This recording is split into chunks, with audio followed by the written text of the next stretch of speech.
क्या पढ़ रहे हैं अपन? 10th topic, molecular formula, chemical formula कैसे बनते हैं, ठीक है। Formation of chemical compounds. जैसे आज पढ़ा अपन ने मैग्नीशियम पढ़ा। मैग्नीशियम का एटॉमिक नंबर मैं आपको पढ़ा चुका हूँ, सीक्वेंस में 12वें नंबर पे आता था, ठीक है। तो इलेक्ट्रॉनिक कॉन्फ़िगरेशन क्या होता है? पहले में 2 इलेक्ट्रॉन भरेंगे, फिर 10 भरेंगे, 8 भरेंगे, फिर 4 और भर दूँ, 2 भरूँ, नहीं मैक्सिमम 8 भरते हैं, पर बच कितने गए अपने पास? 12 में से 2 भर दिए, फिर सेकंड में 8 भराते, हो गया 10। अब 2 ही बच रहे हैं ना। ये ऑक्टेट रूल क्या बोलता है? यहाँ 8 बना दो या फिर यहाँ 8 बना दो, या तो 6 दे के 8 बनाओ या 2 निकाल कर 8 बनाओ। तो 2 निकालना आसान है। नंबर ऑफ इलेक्ट्रॉन्स लॉस्ट कितने हुए इस केस में? 2 हुए। ऐसे ही एल्यूमिनियम ले लो, एटॉमिक नंबर 13, 283, यहाँ पर 3 इलेक्ट्रॉन लॉस्ट होंगे, तो नंबर ऑफ इलेक्ट्रॉन्स लॉस्ट कितने? 3। समझ में आ रही कि नहीं आ रही बात? ऐसे क्लोरीन ले रहे हैं 17, पहले में 2, फिर 8, 10 हो गए 7। अब यहाँ 8 बनाने के लिए 7 निकालो, या यहाँ 8 बनाने के लिए 1 ले लो। तो number of electrons gain 1।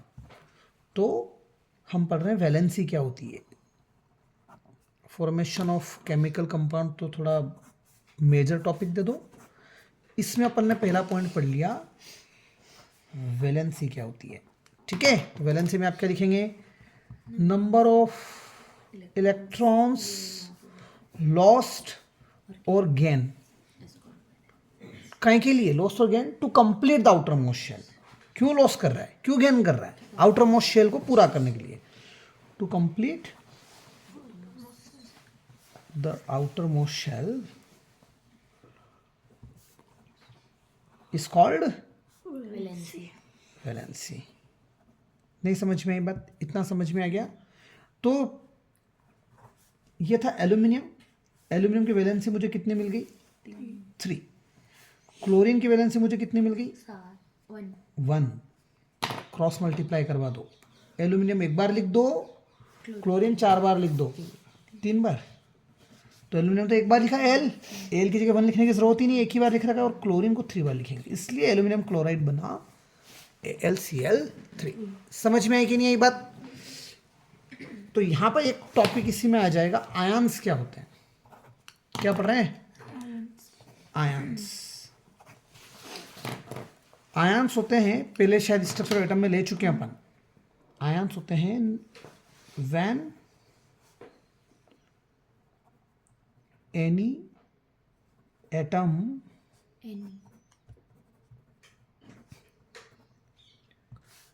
lose or gain electron, the atom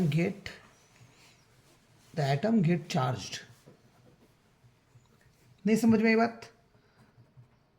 that charge atom is called ion. ऐसे चार्ज एटम को हम क्या बोलेंगे? आयन। कितने टाइप के होते हैं? 2 तरह के। क्या क्या है? केटायन और क्या होते हैं आयंस? सर जैसे कि लूज करता है ना। हाँ, इसे नहीं लूज करता है वो केटायन, जो लूज करे। अब इसने कितना इलेक्ट्रॉन लूज किया? 2। तो इसके ऊपर कितने पॉजिटिव चार्ज आ जाएंगे? 2। जिसने गेन किया उसको नेगेटिव चार्ज आएगा। कितना गेन किया? सो आप लिखेंगे पॉजिटिवली चार्ज आयंस को हम केटायन बोलते हैं। समझ गए? एग्जाम्पल में मैंने लिख दिया Mg, और Mg के ऊपर क्या है? 2+। 2+ क्यों लिखा? क्योंकि 2 लॉस हुआ। हाँ 2 लॉस हुआ। तो एल्यूमिनियम में क्या लिखूंगा? 3+। समझ गए? एनायंस हो गए नेगेटिवली चार्ज्ड आयंस। एग्जाम्पल में क्या लिखोगे? Cl-। ऑक्सीजन के ऊपर 2- आता है। इतना समझे कि नहीं समझे? ये फॉर्मेशन ऑफ केमिकल कंपाउंड में ही चल रहा है। अब बात आती है एटॉमिक मास। कुछ एलिमेंट्स के मैं एटॉमिक मास लिख रहा हूं।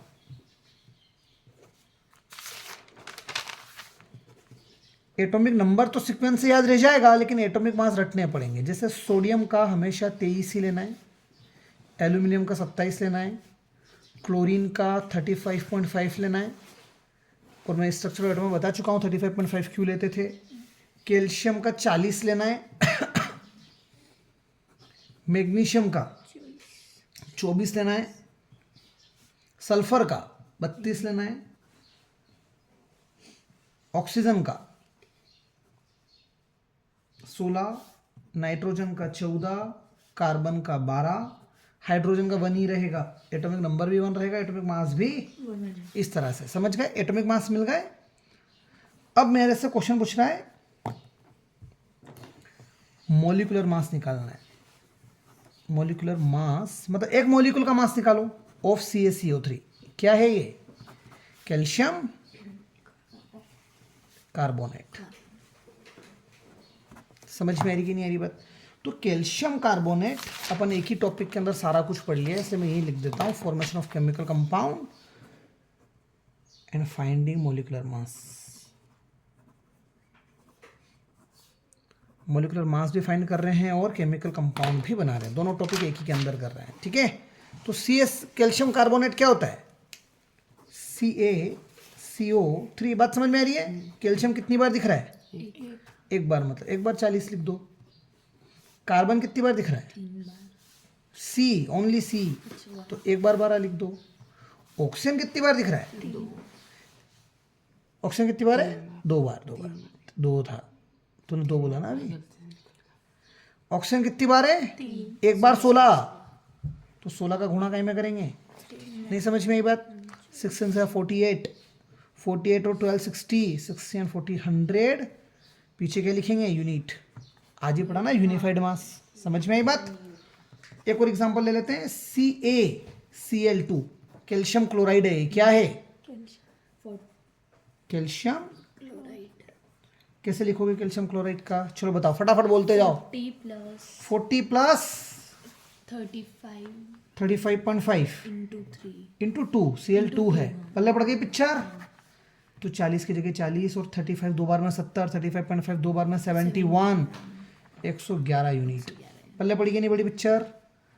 और क्या लेना? H2O का निकाल ही चुके अपन, CO2 का 44 लिख ही दिया था। सल्फरेट S8। चल बोलो पलक।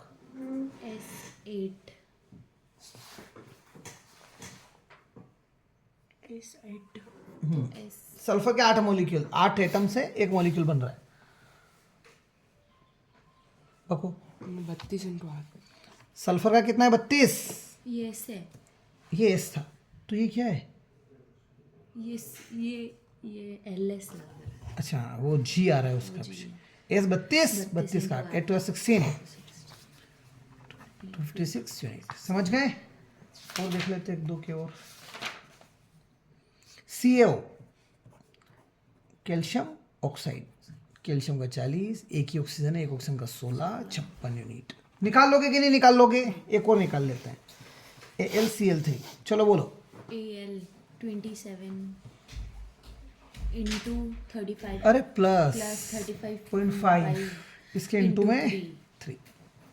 समझ गए? कर लेना आगे कैलकुलेशंस, हो जाएगा सॉल्व। कहानी क्लियर है कि नहीं क्लियर है? चलो, सॉल्व कर। तो मॉलिक्यूलर मास निकाल लोगे। कुछ ऐसे कंपाउंड्स हैं, ऐसे कंपाउंड्स बनाने हैं आपको कुछ, जैसे कि आपको दे दिया नाइट्रेट। क्या दे दिया? नाइट्रेट।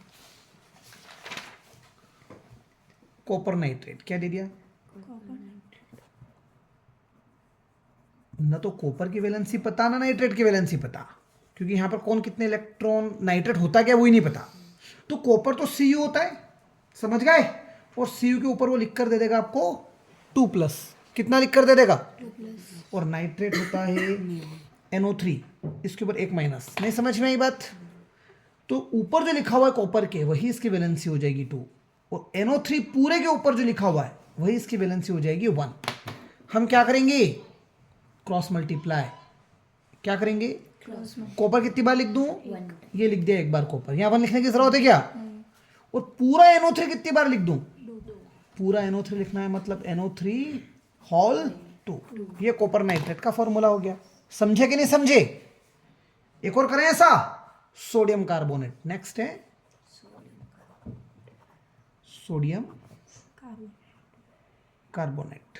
मैंने आपको स्ट्रक्चर एटम पढ़ा दिया, उसका वीडियो दिया है क्या? क्या पता, पढ़ाया तो है आपने, फर्स्ट वही पढ़ा। सोडियम कार्बोनेट की बात कर रहे हैं। तो Na के ऊपर, Na की वैलेंसी 1 ही होती है, एक ही प्लस आता है। नहीं आता है तो Na तो अपन निकाल सकते हैं। और कार्बोनेट होता है CO3, इसके ऊपर उसको क्या देना पड़ेगा अपने को? 2- उसको देना पड़ेगा, तो ही हमें पता पड़ेगा कि कार्बोनेट की वैलेंसी कितनी है, 2।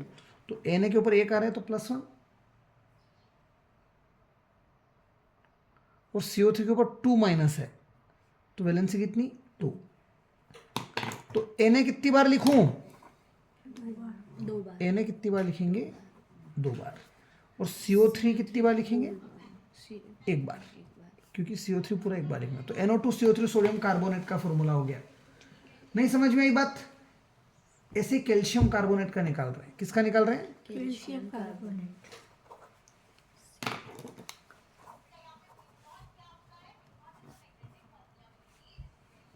कैल्शियम का फार्मूला Ca, इसके ऊपर वो 2A +2+ दे दे तो अच्छी बात है। नहीं तो कैल्शियम का एटॉमिक नंबर 40 होता है, वैलेंसी निकाल लेंगे सॉरी, कैल्शियम का एटॉमिक नंबर 20 होता है, उससे वैलेंसी निकाल लेंगे 2।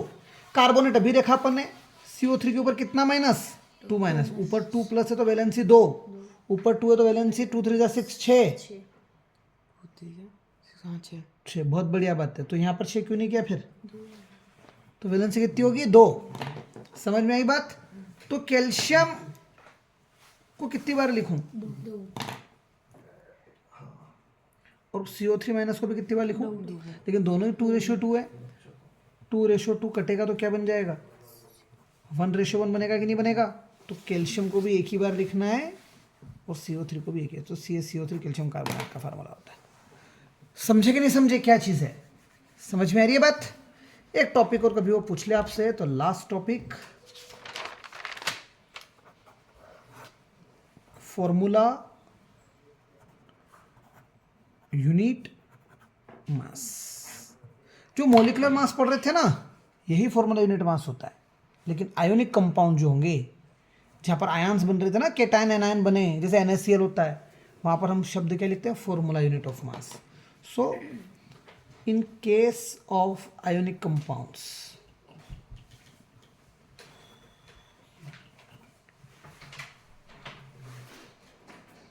in case of ionic compounds, the term formula unit mass is used instead of molecular mass. Molecular mass की जगह मैं क्या यूज करूंगा? शब्द फॉर्मूला यूनिट। एक ही बात है। जैसे ऑस्मोसिस और डिफ्यूजन थे, ऑस्मोसिस और डिफ्यूजन एक दूसरे से मिक्स होने वाली बात ही थी। गैसेस में क्या था? डिफ्यूजन। लिक्विड में क्या था? ऑस्मोसिस। तो प्रोसेस तो एक ही हो रही थी। जैसे यहाँ पर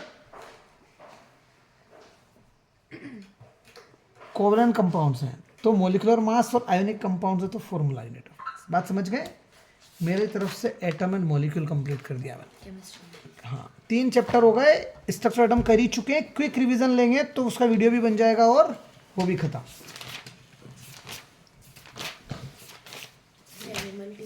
क्या तारीख हो गई आज? बस 2 चैप्टर ही बच रहे हैं, पर एक बार सबके वीडियोस लेंगे।